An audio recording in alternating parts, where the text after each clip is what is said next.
remembering and celebrating the life of the rock and roll queen, Tina Turner.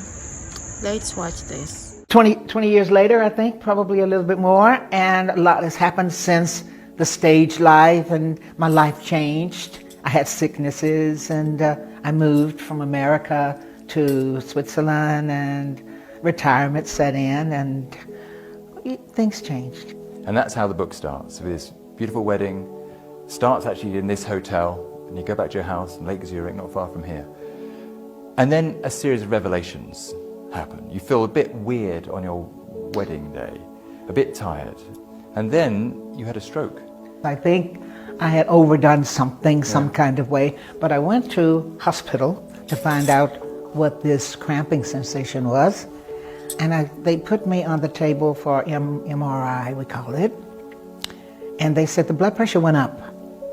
And I said, oh, it's always up, because I always had high blood pressure. Immediately they took me in and say, it's a mild stroke from the back of the head. And then they took me down in the room, and I didn't believe it. I said, oh, stroke, like that. They left the room,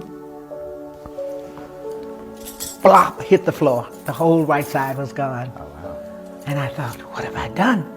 I really have had something, because I can't move. And I used all of my willpower I wanted to get back like I was. I didn't believe, I thought I was the ultimate person to fix things. Right. So they said, well, how you do that, don't give in to it, it'll come back.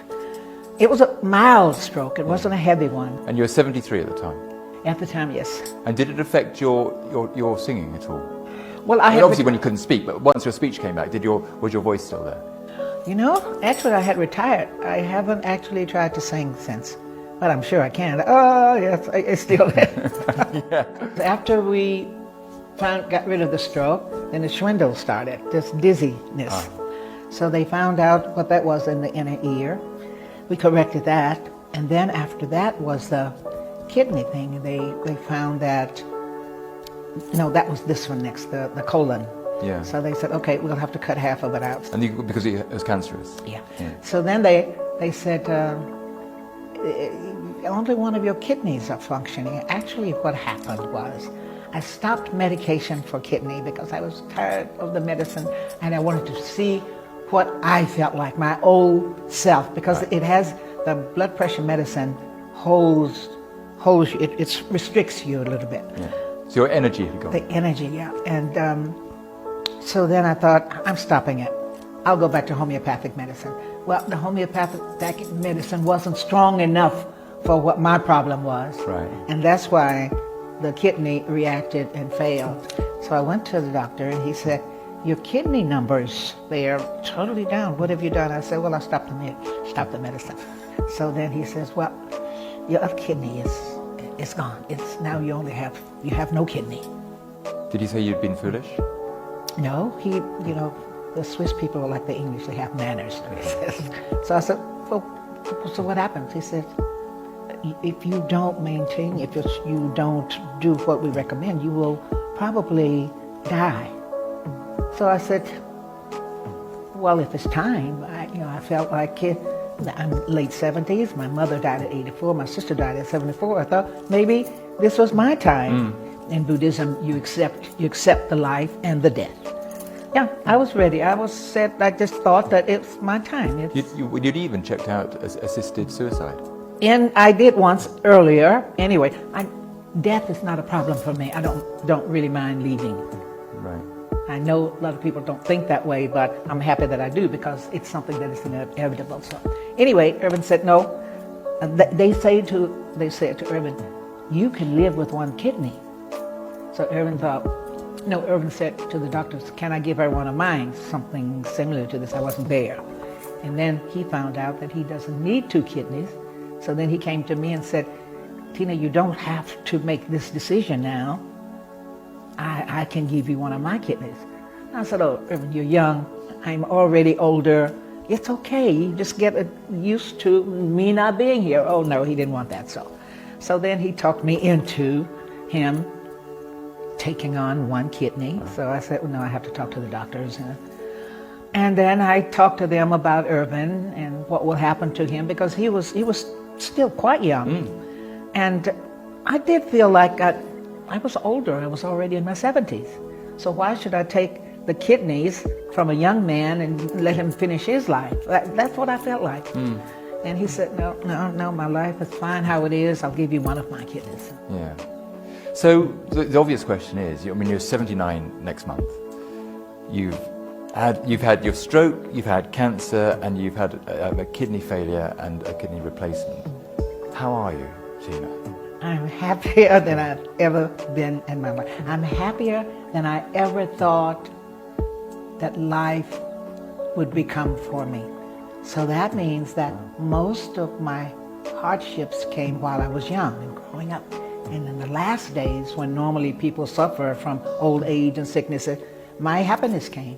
I'm really thoroughly happy. And how is your health? It's very good. I go to the doctor now once a month. For them to just check to make sure everything is going. I take medicine once a day that I have to for the rest of the life. And I did fall a couple of days ago. Tina Turner always said that she had acquired all that life could give and she was ready to die. Even when she was in her 70s, she always said this. I certainly was aware that she was ill, but, I had seen her in 2019 and gone to the hospital. Gone to visit her in the hospital in 2019, and she had said to me then that she actually was ready to go, meaning ready to leave the planet.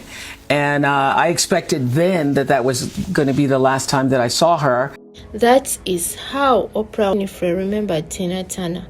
Well, at CBS Mornings, Oprah told us that she last visited Tina Turner in 2019, and like she always said that she was ready to go home. These are the same words that Tina Turner told Oprah Winfrey, and in Oprah's mind, she knew it would be her last day to see Tina Turner. In a tribute post on social media, Oprah Winfrey said that she started out as a fan of Tina Turner, then a full-on groupie, following her from show to show around the country, and then eventually they became real friends. Born in 1939, Tina Turner died aged 83, and she is known to many as a strong woman who went through a lot of trials, health struggles, but never stopped from fighting as hard as she could to see herself at the top. Tina Turner managed to surpass, exceed, and transcend as a victor. Tina Turner died after a long battle with illness, like she revealed in this video, and she died peacefully in her home in Switzerland. There is a lot that we can learn from Tina Turner's legacy, from her beautiful music to her strong spirit, being a warrior, a survivor, her kindness and helping numerous talents and determination, her courage to go through all and still make it. Barack Obama talked of her as someone that lived out of her box and encouraged many to do the same. She sang every truth through her joy and pain. She taught us to be strong and appreciate life regardless of what we are going through. Let us know what you learn and remember from Tina Turner. Our thoughts are with Tina Turner's family and loved ones, and may her soul rest in eternity.